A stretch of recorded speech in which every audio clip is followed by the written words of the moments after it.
This button exists in every clear aligner software, and not everyone should have access to it. Today we're talking about vertical movements in the posterior teeth. And stay until the end because I'm going to show you why the software sometimes goes completely crazy at the final stage and it starts fixing things for you that were never supposed to be fixed. Fix it, fix it, fix the occlusion, auto fix, please! If you have ever reached the final stage of a setup, seen red contacts everywhere and felt that little moment of stress before approving a case, this video is for you. Hi, if it's your first time here, my name is Stéphane Reinhardt. I'm a dentist and I'm the founder and director of education for the Clear Institute, where dentists make that move, where we teach dentists how to master clear aligners using principles, not recipes.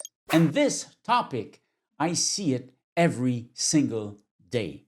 When I review ClinChecks and virtual setups from dentists all over the world, there's one pattern that keeps coming back: vertical movements added in posterior teeth. Now, I'm not saying it's not good. I'm not saying not to do any vertical movement in posterior teeth, but sometimes it's not needed. Still, we see it, not because they were diagnosed, not because they were part of the treatment plan, but because on the screen, the occlusion looks more perfect. And we love perfect. We're dentists. We're perfectionists. And if you're like me, maybe you're a little bit control freak. Any control freaks listening today? If you're laughing, you're probably a control freak. But yeah, we love everything that's perfect. We love clean contacts. We love symmetry. We love beautiful digital occlusions on the screen. On the screen, I can do anything. I can take a tooth there and bring it there. There's a difference between a ClinCheck and a reality check. So it's perfect on the screen, but clinically, this is where we start creating problems. Let's put something very clearly on the table. The most difficult movements with clear aligners are vertical movements, pure vertical movements. First extrusion, then intrusion. They're not small, harmless tweaks. They are high effort, high responsibility movements. And yet, I often see something like this. Upper second molar extruded 0.3 millimeters. So the lower second molar intruded 0.3 millimeters. And when I ask the question, why? Why? There is usually silence. Yes, silence, because the honest answer is, It makes the occlusion look better on the screen. but what did we really change? I mean, we extruded 0.3 millimeter, we intruded 0.3 millimeter. Nothing changed. Same interarch relationship, same contact, same occlusion, except now we activated two of the least predictable movements we have for no real clinical benefit. Now let me make this more visual. Imagine your posterior teeth are in a WhatsApp group. They're chatting. Yes, just bear with me. And upper molar sends a message. Guys, I'm extruding 0.3 millimeters today. A lower molar replies, oh, hey, I'll follow you. Since you're extruding 0.3, I will intrude 0.3 millimeters. And then the other molar looks at this and asks the only logical question.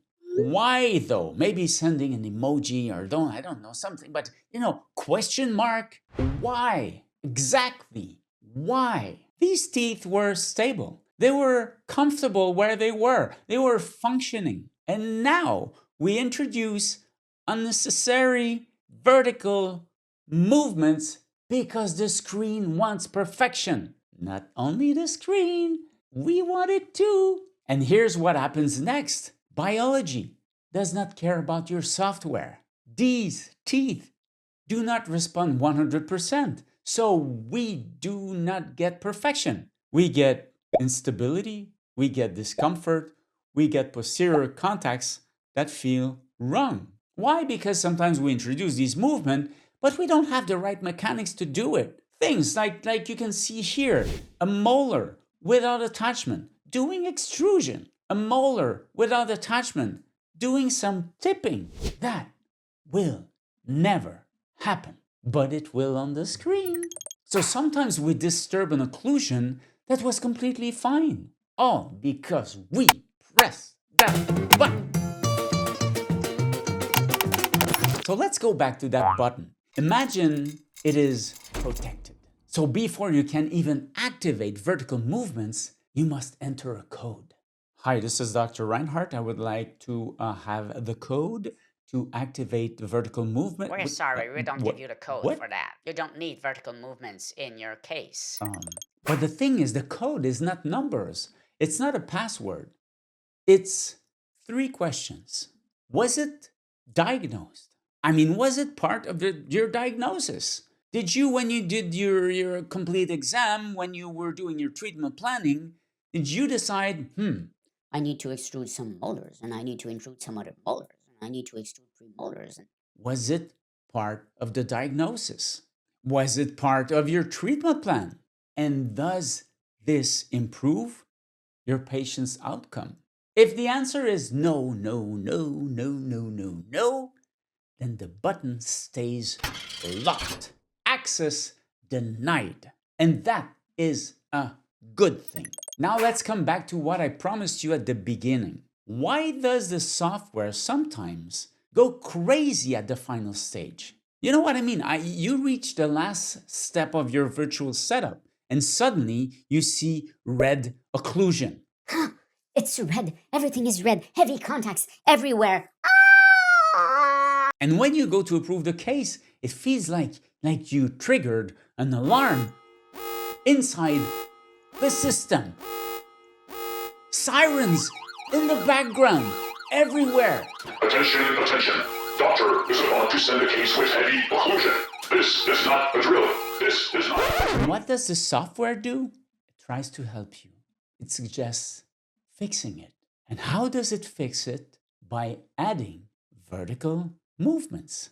Small extrusions, small intrusions, adjustments everywhere. Because red on the screen looks, we want to see the green. But here's the key takeaway. The initial occlusion in your virtual setup reflects the starting situation. The final occlusion is a projection, a mathematical projection. It is not biology. It is not muscle function. It is not how the teeth will actually settle. So when you see red at the final stage, pause.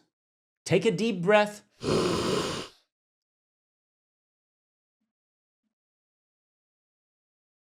Don't forget to continue breathing and just relax. Pause. Remember what you're looking at.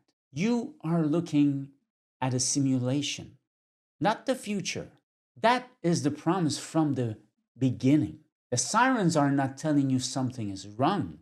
They're telling you the projection looks heavy. That does not automatically mean you need to activate vertical movements. Clear aligner treatment is not about building the most beautiful digital occlusion.